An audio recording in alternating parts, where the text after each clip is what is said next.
Shalom,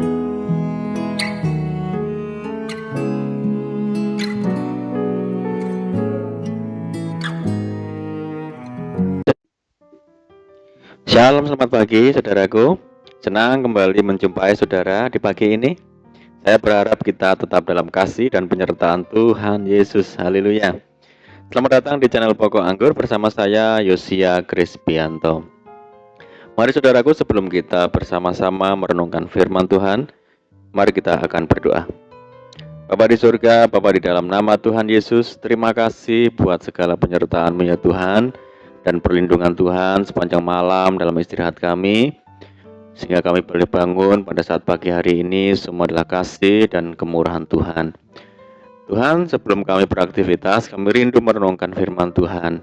Mari ya Tuhan, terangi hati kami dengan firman-Mu saat ini. Ajar kami untuk mengerti dan memahami semua kehendak Tuhan bagi kami di hari ini. Terima kasih Tuhan, ini doa kami. Di dalam nama Tuhan Yesus Kristus kami berdoa. Amin. Puji Tuhan.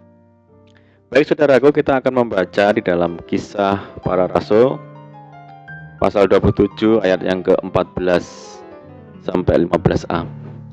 Tetapi tidak berapa lama kemudian, turunlah dari arah pulau itu angin badai yang disebut angin timur laut. Kapal itu dilandanya dan tidak tahan menghadapi angin haluan. Saudaraku, dikisahkan terdapat 276 jiwa berada dalam satu kapal yang sedang mengalami pencobaan yang sangat berat saat menempuh perjalanan menuju Roma.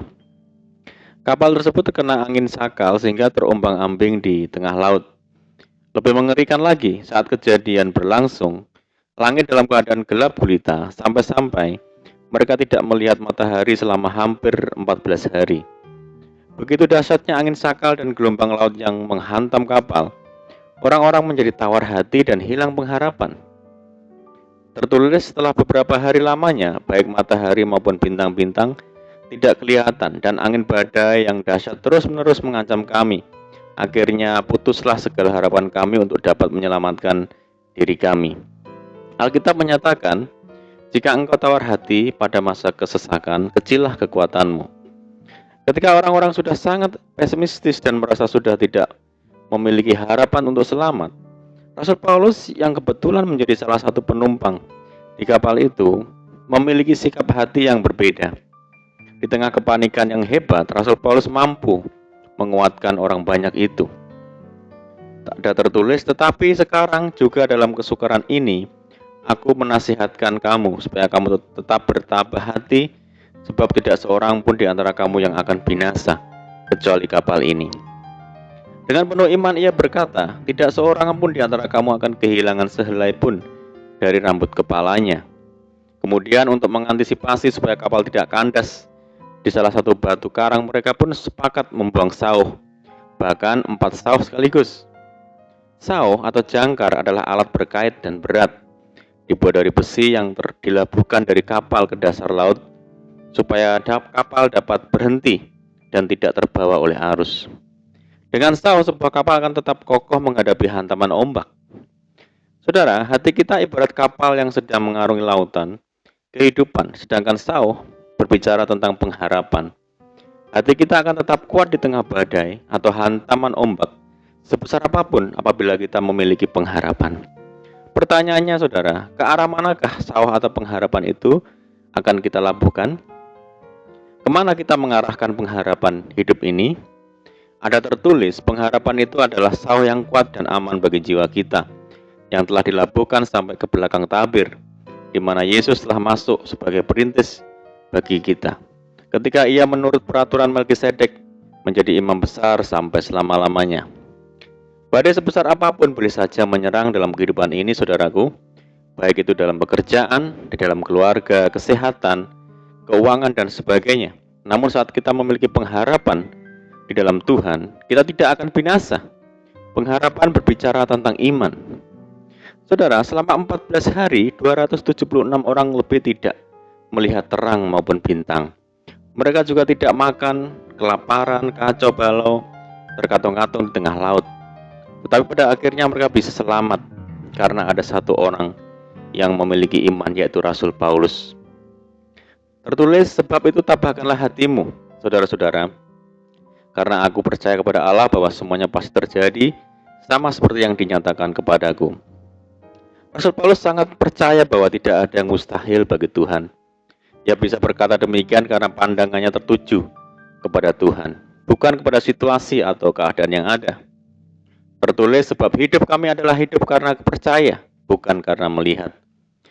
Iman adalah output ketika seseorang memiliki persekutuan yang karib dengan Tuhan. Tertulis, jadi iman timbul dari pendengaran dan pendengaran oleh firman Kristus. Tertulis, karena tadi malam seorang malaikat dari Allah, yaitu dari Allah yang aku sembah sebagai miliknya, berdiri di sisiku.